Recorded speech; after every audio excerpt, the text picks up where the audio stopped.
Okay, rulers, settle down. Ruler School is brought to you by Odyssey Games, where you can go to get pre-orders of all the upcoming Force of Will sets, as well as releases of previous sets after they come out. TCGPrime.com, with over 100,000 Force of Will singles, as well as out-of-print boxes from the past, and TCG accessories, as well as FoulLibrary.com, a wonderful resource for deck lists, article discussions, and more. Check them out at FoulLibrary.com, as well as these amazing patrons. Special thanks to guest lecturer members Fight Ramen and Shukong Fu. Thank you for your support. Class is in session. Hey there everyone, welcome back to Ruler School's Yearbook. My name is Paul, and today I'm going to be taking you through the top 20 Darkness cards from Grim Cluster all the way up through Saga Cluster that you need to have for the Wanderer format. Of course, we're doing this as the video just after we got the announcement that Wanderer will be the standard format for Force of Will. So this video is definitely a one-stop shop for you, the new player, who is coming to see what cards do I need in order to get into Force of Will. So these are the top 20 Darkness cards that we're going to be looking at today. And the first that we're going to be looking at is... come on. Nyarlathotep, the Usurper. This is the very, very first Nyarlathotep Resonator. And the reason it's at number 20 is because it not only peeks at your opponent's hand, it's an 8/8 body, which is significantly high for the game, in my opinion. 8/8 is a decent body. But the best way to get this card out into the field is to incarnate it. So for Nyarlathotep's alternative cost to play her, you have to banish a darkness and a darkness or fire resonator in order to play her. This card is absolutely some of the best stuff that we've seen in Force of Will. And back in the day, enter effects would only trigger if you played those cards from your hand. But with recent rule renovation, enter effects trigger wherever you put them. So not only can you play this from your hand and get the enter effect, but you can play it from your graveyard, which Darkness is really, really good at doing. So this card is very, very strong in that it is a decent body you can bring out cheaply, but it also makes you able to look at your opponent's hand, not only remove that card from their hand and place it into the graveyard, but look at their hand, which discard spells in black often do. So this is basically setting the stage for what Darkness cards are going to be super good, and I think Nyarlathotep is still quite the banger. Next up, we have Abdul Alhazred, Poet of Madness. And I have decided to put the split card of Abdul into this because functionally it has more utility because it attaches to Dark Pulse, which is a 4-cost spell, quick cast. Your opponent banishes all 2-cost or lower resonators that they control, which is not irrelevant at all. However, there are some times where you're going to want to play the 2-cost Abdul because we do have cards that can cheat things out of the deck for lower cost, etc. But in general, you're going to be playing the split, right? You're going to be playing the split card more often than not. It has more utility, more general usefulness in the deck as a removal spell, but also a card that stops the enter effects of your opponent's cards. So if a card would trigger its own effect by entering the field, Abdul prevents it. Which is really, really, really helpful. Sorry, I have something on my screen here that's being really dumb. So we have this really strong card that defined a lot of stuff in the metagame for a long time. It's one of those cards that could stop Fox's chimeras from entering and activating their own effects, which meant that it had a lot of utility back in Lapis Cluster. Nowadays, with the effectiveness of enter effects, this still has some utility, although because it has a 6/6 stat line, that is relatively easy to deal with, especially now that we have more removal into the game. It's not going to stick around nearly as often, so it's a little bit lower on this list. However, it is still quite strong and should be one of those cards that you think about picking up if you haven't already. I believe it's only a rare, so it's going to be relatively easy for you to find having just come out in Saga Cluster. So he's number 19, but we're going to be moving on to one of the best supers that Darkness can possibly ask for, and that is Jeanne d'Arc, Mad Maiden. Now this card is very aggressive. It is 2 black for a 7/5 body, but it gains additional effects if you have other cards on the field. So if you play it and you have 2 other Resonators on the field, it basically gains Eternal and Swiftness, which is a very powerful combination in black of all places, which is very strange. Eternal kind of makes sense, but that's mostly a white keyword, and Swiftness is mostly a red keyword, but here we are. We have Jeanne d'Arc. This is one of those really interesting cards that when it deals damage to your opponent, instead of dealing damage, it puts -X counters on that Resonator, where X is the attack of this card. Very fascinating stuff. It will deal damage to your opponent, because this only applies to Resonators. You can't put -X tokens on your opponent. So that'd be a little weird, but Jeanne d'Arc is still really solid. It can function really well as a control card. It can make it so that your opponent can no longer Judgment if they have an Imperishable Ruler, because those -1/-1 counters stay on the card, even if they go back to being a ruler. So Jeanne d'Arc has a lot of interesting applications for anti-J ruler support in black. So this is why she's on the list to begin with. She's relatively decent, so she's a little bit higher up on the list than, say, Nyarlathotep or Abdul, but she's not the best black has to offer. With that, we're going to have to move on. Next up, we have March of the Dead. So there are 2 ways to use this card. It is a 1-cost black chant that allows you to bring a 2-cost or lower and put it back into the field, or if you choose to awaken it for 2 additional black, you can put up to 2 additional, so you'd be getting 2 costs or less instead of just 1, which has, again, applications. It works really well with Jeanne d'Arc because Jeanne d'Arc wants to have additional Resonators in the field to activate her effects. However, there are other 1-drops that are really good in the game as well that can be brought back with this card. So it's got some utility. It's interesting.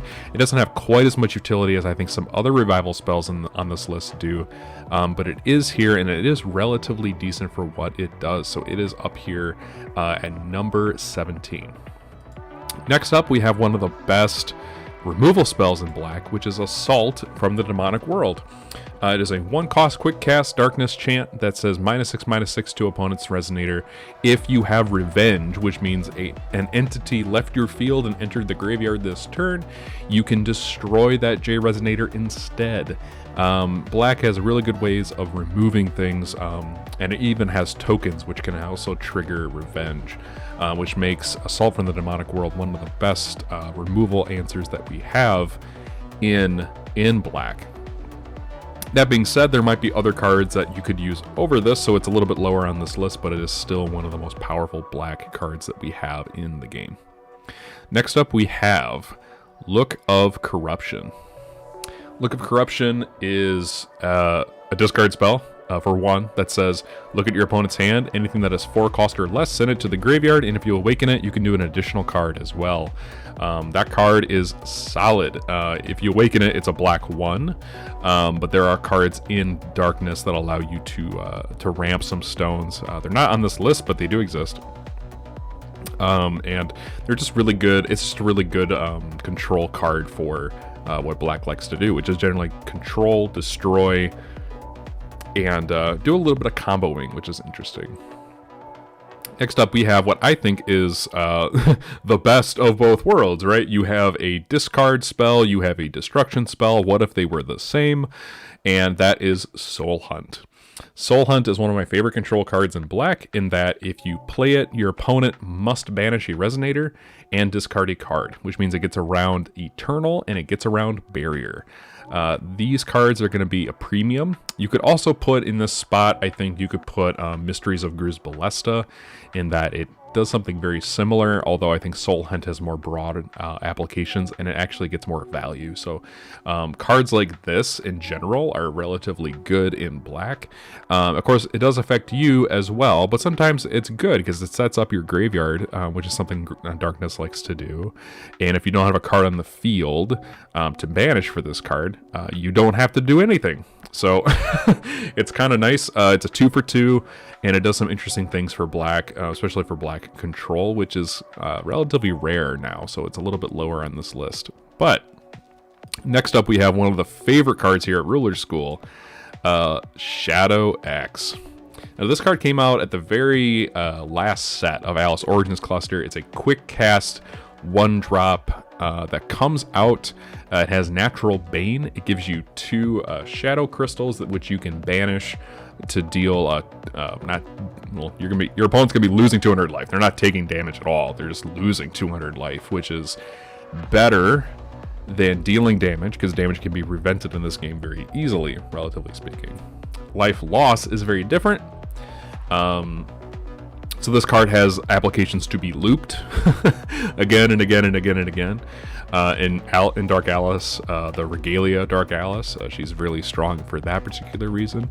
But she facilitates some really interesting, she's basically a kill spell for when your opponent attacks, which is interesting to have. But she also has some really interesting applications. She drains your opponent 400 life just on her own if you don't loop her, which, you know, a little bit of chip damage is not bad. That being said, she's not something that a lot of people are using in Wanderer currently, but she has the potential to be used in the future. Next up, we have one of my other favorite Darkness cards, which is Ultra Magic Stone Golem. If you are running a variety of different Magic Stones, this card costs 2 less for each different name among Magic Stones you control, which, you know, is something you can do in Wanderer format. We have a lot of different stones that produce black or other colors. So this card is potentially live very, very often. And when it comes in, it destroys all resonators your opponent controls that have less attack than this resonator. It has 2000 attack. So most things will die. But also it has Pierce, which is very strong. It also has Precision, I believe. So it's going to be an interesting card for your opponent to deal with because it can attack untapped stuff. It can deal damage no matter if it's blocked or not. And it can potentially be very, very cheap. Of course, it does not have Eternal. It doesn't have Barrier. So there is some concern that if you play this without it being a little bit lower cost, that it could die to removal fairly easily because there is so much of it now. But it is a threat on its own. It's one of my favorite cards that I'm playing in my Kaguya list currently. So this card is super fun. I would pick it up if you can. It's also got a promo, so it's going to be relatively easy to find if you have that. Next up at number 11, we have Skeleton Hordes and Rasputin, which is not on my board for some reason, which is really strange. But Skeleton Hordes and Rasputin are basically your incarnation fodder. Skeleton Hordes, when it enters, creates a token, which is a Dark Skeleton token. I think it's a 1/1. It's not very strong, but Rasputin is also really good in that if it goes to the graveyard, you can pay 200 life and bring it back to your hand. They're both 1 cost, so they're very strong in that way. Skeleton Hordes is one of those quintessential cards in Darkness that if you need to be comboing in Darkness, this is probably one of the ways that you can do that. Thinking specifically of Nyarlathotep, the Usurper. You just play 1 Skeleton Hordes.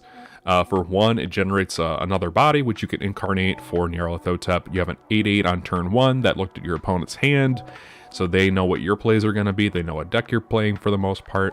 But they're also making it so that you go down 1 card as you go into your turn. So this into Nyarlathotep is really strong in my opinion, so that's why it's a little bit higher on the list. Rasputin is the exact same way, although it's delayed a little bit in how useful it is. But Skeleton Hordes has a lot of applications for black.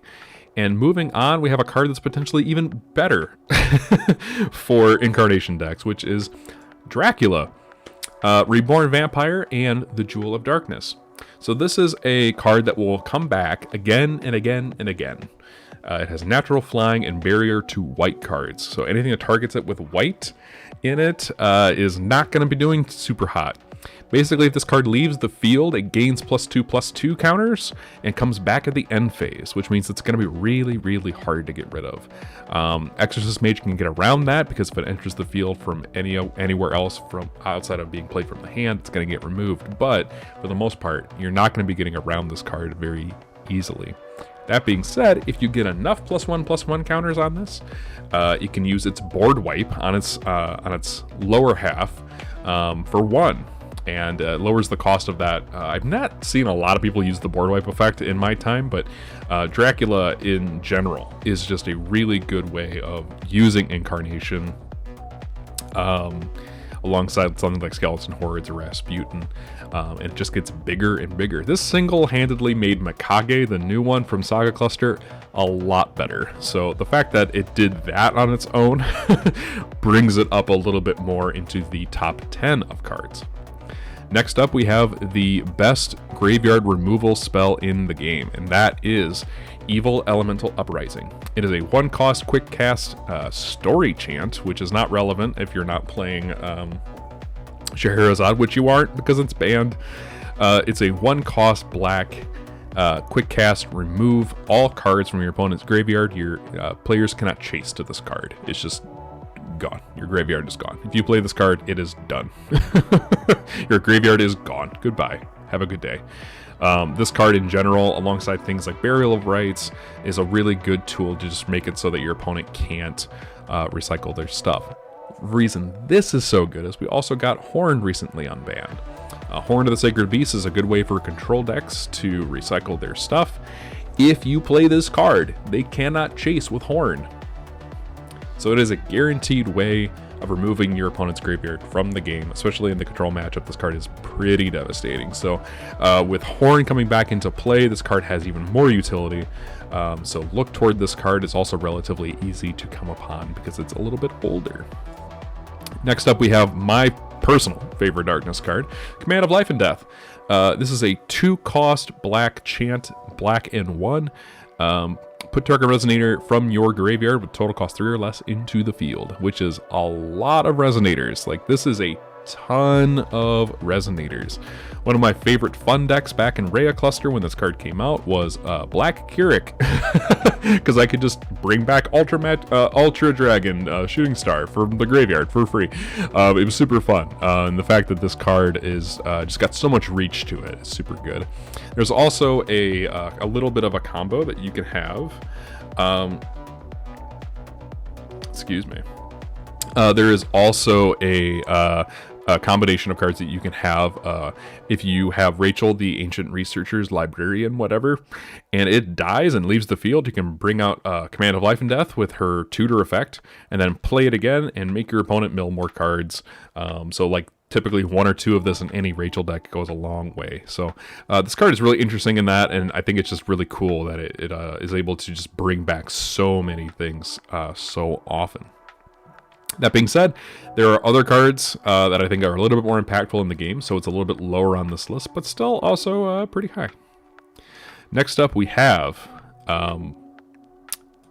if my computer works, Black Moonray and Black Moonbeam. These are really interesting J-Ruler hate cards. Of course, they're in black, which is where I think J-Ruler and Resonator Destruction belongs for the most part. But that being said, Black Moonray and Black Moonbeam are your quintessential destruction cards for J-Rulers in black. Now, going into Dual Cluster, I think these cards have a lot more utility. Black Moonbeam cannot be chased, which is really good. Black Moonray has a little bit more utility because it is only a 1-cost, and if your opponent chases, that's fine for the most part. You're still getting rid of their J-Rulers, not much they can do to prevent that, but they also can't cancel it. So these cards in general, depending on what your deck needs, these cards are very, very strong for that particular reason. Next up, we have number 6, which is Tsuiya and Curse of Ragnarok on the same card. So Tsuiya, very strong 1-drop darkness resonator. Your opponent must banish a card, basically their resonator. You have to banish a resonator, and then whatever the cost of that card was, this card gets +X+X in tokens on it. And then it also has this neat little effect where it says Curse of Ragnarok is now 1 less to pay for. So if you have multiple Tsuyas in hand, all of a sudden your Curse of Ragnarok is removing cards from your opponent's hand for relatively cheap. It has Remnant, so you can do that multiple times. It is a very strong discard spell. Along with another card on this list, it is basically your discard package for most decks. So it is a discard spell on a body, which is really, really helpful. That reduces the cost of your other spells, which we did not think this card would be as good as it is, but it is. Very, very strong. One of the best black cards ever printed. Now we have the best discard spell ever printed. Glint of Insight. Glint of Insight is name a card your opponent discards all cards from their hand that share a name with that card. Remove 2 mystery counters from your ruler/J ruler. This card gains Remnant, and it's a 1 cost. Now this card is the quintessential discard card in Wanderer. It is a 1 cost, so it means it's relatively easy to play and it has a lot of value. If you know what deck your opponent's playing, this card is amazing. If you know that your opponent just tutored a card, great. If you don't want to be canceled, you just name the cancel you think your opponent's playing. Glint of Insight is going to do that for you. This card is, you know, I can't understate how, I can't overstate how good this card is for black. It is the best discard card we have ever had. Pick it up. Just pick it up. This card is going to reward you for your skill as you get good in this game. Next we have Necronomicon Barrier. What if Abdul was quick cast? Of course, in Wolfgang 2 decks, it's going to tutor out a demonic world, which is, you know, interesting, but not necessarily what's going to be happening a majority of the time. This card basically just says your opponent's enter effects don't occur. So it's a really good disruption tool because it has quick cast. It's a 1 cost black card, whereas Abdul is a body with 2 cost, which is infinitely worse. It just costs 1 more. And you can kill the body and it goes away. The effect goes away. But Necronomicon Barrier, you're probably not going to be canceling this too often. It's a powerful effect that is not so powerful that it warrants being canceled unless you're going to try and win the game. So Necronomicon Barrier is super, super good. It is a super, and so it might be a little bit more expensive, but it is definitely worth putting in your pool of best black cards ever printed. Next up, this is going to be a little obvious for those of you who have played in the format recently, but Mikage Reiya is my number 3. And the reason she's not number 1 is because Sigurd does not exist in the Wanderer format. Go figure. Also, Sacrificial Altar does not exist in the format, which is why it's not on the list. That card is terrible unless you can get it out consistently, which is what Sigurd was used for. So basically the combination of cards that you would use with the Reiya were Reiya to dump Sigurd, Sigurd from graveyard to play Sacrificial Altar from your deck, and then you would play something like Lila to sack off to Sacrificial Altar to get tokens on it to cheat out more stuff later on in the game. And basically just ramp through your deck super, super quickly. Of course, most of those cards are banned. We still have Lila and we still have Reiya, but the other 2 pivotal pieces of that combo are gone, so she's not as useful. However, because there's so much black in Wanderer format, because we have 7+ years of darkness support that we can just mill to the graveyard. We can mill something to revive it. We still have Part of True Power, which revives stuff from the graveyard and works really well with Reiya. It sacrifices Reiya off as a cost, and she just goes back to your hand. So that combination of cards still exists, and I think it's a really powerful combination still. I mean, there's really good stuff you can bring back from the graveyard with that combination.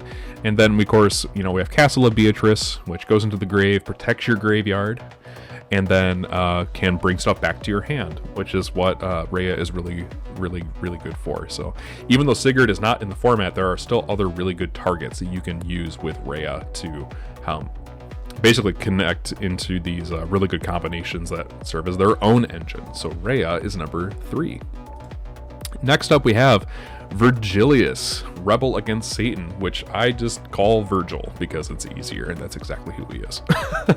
So Virgil, probably some of the best aggro Black has ever seen in the game's history outside of Jeanne d'Arc.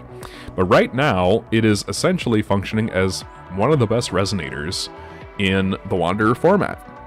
So unfortunately, without Carlina, this card has lost some playability, but the fact that you can just sink all of your Darkness Will into this card, you can play Fallen abilities to give him Swiftness, Drain, Bane, all of these like really powerful effects. This card puts on a lot of pressure, and despite the fact that there is a lot of removal in the game to get rid of this guy, he does not have Barrier or Eternal, so that kind of sucks. But as far as one of the best Darkness one of the best Darkness cards, period, here he is. I don't know what else to say. I mean, the Fallen Angel Rulers have really made this card shine. Even though Carlina is banned, I'm sure he still has applications that he can be used for later on. Basically, if you have a Jade Ruler out, you can just play this card for free by making that ruler astral, and there are ways to benefit your deck by doing so in the current format. So Vergilius is super high up on this list, but of course, that's my partner in crime messaging me. Next up, we have the final top 2 cards in the format, and I think it's really interesting that this exists the way it does. Let me just wait for my computer to not be screwy. Excuse me. Oh my gosh. Okay, there we go. So the best cards for Darkness in Wanderer format are Witch of the Fallen Kingdom and Pumpkin Witch. Why are these 2 cards together? Well, I think, first of all, it exemplifies this list. We have a card from Saga Cluster and a card from Grim Cluster. Kind of working together to be really, really strong. This is a win condition on its own. However, the best thing about this is that Witch of the Fallen Kingdom can cheat Pumpkin Witch out of your side deck, along with any other Witch resonators that you have. So this effectively creates a win condition that you can play in black that is consistent. But on top of that, Witch of the Fallen Kingdom, for 1 black at quick cast speed, prevents your opponent from searching cards. Your opponent cannot tutor. Your opponent cannot add cards to their hand outside of drawing them. This effect is so powerful and so needed in the game of Force of Will that it is helping to shape the format. If there is one card on this list that I would say you absolutely need to play in Wanderer format, it would be Witch of the Fallen Kingdom. Now, hopefully we get an English promo of this card sometime soon, because I think this is one of those staple cards that you absolutely have to have. Pumpkin Witch is there to give your stuff flying and swiftness. At any time, essentially. You play Witch of the Fallen Kingdom with enough stones to have the seal effect on Witch to bring out your Pumpkin Witch. So you basically have Witch into Pumpkin Witch in your sideboard, and all of a sudden you have like an extra 1200 damage that you can just issue out. This combination of cards is just so good that I think it is warranted to be in top 1. That all being said, is this what your list looks like? Let me know down in the comment section down below. Are there cards that I should have put on this list that I didn't put on this list? Are there things you would have arranged differently? Let me know down in the comment section down below. In the meantime, if you like content like this and you want to see more, hit that subscribe button, hit that like button, and then ring the bell for more content like this. Guys, I'm so looking forward to coming back with the top 10 Void cards next time, but until then, this has been Paul. Peace out.